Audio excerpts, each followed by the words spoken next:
10નો king. વર્ષો પહેલાં દુમકાનગરમાં Jack નામનો એક ખરાબ છોકરો રહેતો હતો। તે એક પ્રકારનો શેતાન હતો। એક દિવસ તેણે એક જાદુઈ અરીસો બનાવ્યો જેમાં બધી સારી વસ્તુઓ બહુ નાની દેખાતી હતી અને બધી ખરાબ અને ગંદી વસ્તુઓ 10 ગણી મોટી દેખાતી હતી। તેના જાદુઈ અરીસામાં સુંદર શહેરો પણ ગંદા અને ડરામના દેખાતા હતા। ત્યાંના સુંદર લોકો પણ ગંદા અને ડરામના લાગતા હતા કારણ કે તેમની નાની નાની ઈજાઓ પણ એ અરીસામાં મોટી અને ખતરનાક લાગતી હતી। આવું જોઈને બધા ડરી ગયા। એ દુષ્ટ છોકરાને લોકોને નર્વસ જોઈને આનંદ થયો।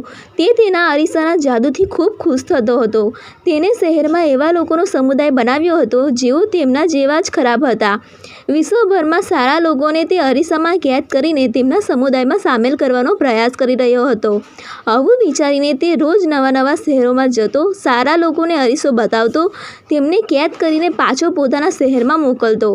તે દરેક જગ્યાએ ગયો અને લોકોને અરીસામાં કેદ કર્યા। હવે એવો સમય આવી ગયો હતો કે ક્યાંક સારા માણસો બચ્યા ન હતા।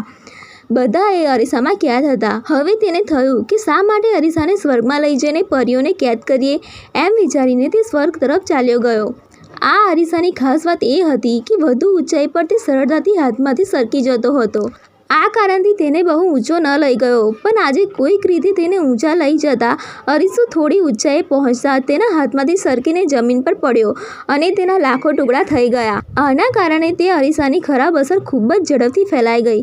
એ કાચના કેટલાક ટુકડા ધૂળની જેમ ઉડતા ઉડતા દુનિયાના ખૂણે પહોંચી ગયા। જ્યારે તે અરીસો ધૂળ સાથે લોકોની આંખો સુધી પહોંચ્યો ત્યારે તેમને બધું ખરાબ દેખાવા લાગ્યું। આ કાચના ટુકડા કેટલાક લોકોના દિલમાં પણ ઉતરી ગયા હતા, જેમને પણ આ વાત તેમના હૃદયમાં લાગી। તેમનામાં કોઈ સારી લાગણી બાકી રહી ન હતી। સંસારમાં આવી દુષ્ટતા વધતી જોઈને દુષ્ટ છોકરો ઘણો ખુશ થયો। આ રીતે તે કાચના ટુકડા દુનિયાના ખૂણે ખૂણે ઉડતા હતા। વાર્તામાંથી શીખ: દુષ્ટતા ખૂબ જ ઝડપથી ફેલાય છે, તેથી આપણે તેનાથી પોતાને બચાવવું જોઈએ।